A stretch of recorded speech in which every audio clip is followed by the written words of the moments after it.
Om Swastiastu. Jadi di sini kami akan membuat video podcast yaitu tentang proklamasi kemerdekaan Indonesia. Sebelum itu, perkenalkan nama saya Leputu Vera Suciaryani, nomor absen 23 dan dilanjutkan dengan teman saya. Perkenalkan, nama saya Loh Maisi Hatami, nomor absen 22. Perkenalkan, nama saya Ola Karisma Soni dari absen 1. Saya Tiara Diskararum dari absen 35. Saya Kadek Puspa Yuningsi dari absen 10. Halo semuanya, selamat datang di podcast hari ini. Kali ini kita bakal ngobrolin tentang salah satu momen paling bersejarah bagi bangsa kita, yaitu proklamasi kemerdekaan pada 17 Agustus 1945. Ya, betul banget. Jadi proklamasi ini adalah sebagai tonggak lahirnya Indonesia menuju negara merdeka setelah ratusan tahun dijajah oleh bangsa asing, yaitu Jepang dan juga Belanda. Tapi teman-teman tahu nggak, sebenarnya ada loh peristiwa yang lebih penting sebelum teks proklamasi itu dibacakan, yaitu kekalahan Jepang pada Perang Dunia Kedua, dan itu menjadi kesempatan besar untuk Indonesia menyatakan kemerdekaannya.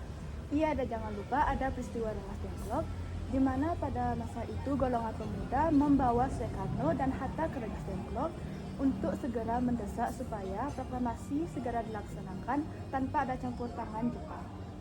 Akhirnya setelah ada kesepakatan, naskah proklamasi pun disusun di rumah Laksamana Maeda. Bung Karno yang mengetik itu bukan sih? Sebenarnya yang mengetik itu Sayuti Melik, dan yang menulis draftnya itu Bung Hatta bersama Soekarno dan Ahmad Suebarjo loh.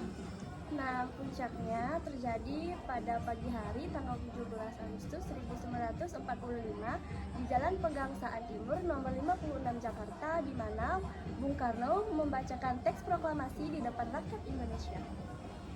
Ya, kalian tahu nggak sebenarnya momen itu sederhana banget loh. Momen itu walaupun upacaranya tidak megah, tetapi mempunyai makna yang sangat berarti, yakni lahirnya bangsa Indonesia sebagai bangsa yang merdeka dan berdaulat loh. Bendera merah putih pun dikibarkan oleh Natib Jenderal Minggat dan Subut.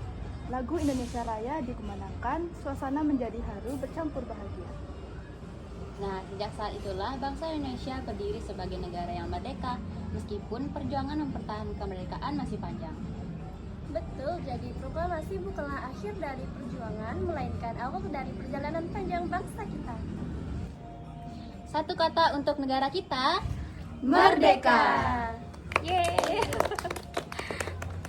Oke, jadi itu dia podcast kita hari ini, dan terima kasih sudah mendengarkan podcast kita. Semoga kita semua bisa selalu menghargai jasa para pahlawan, dan sampai jumpa di podcast kita berikutnya. Bye-bye!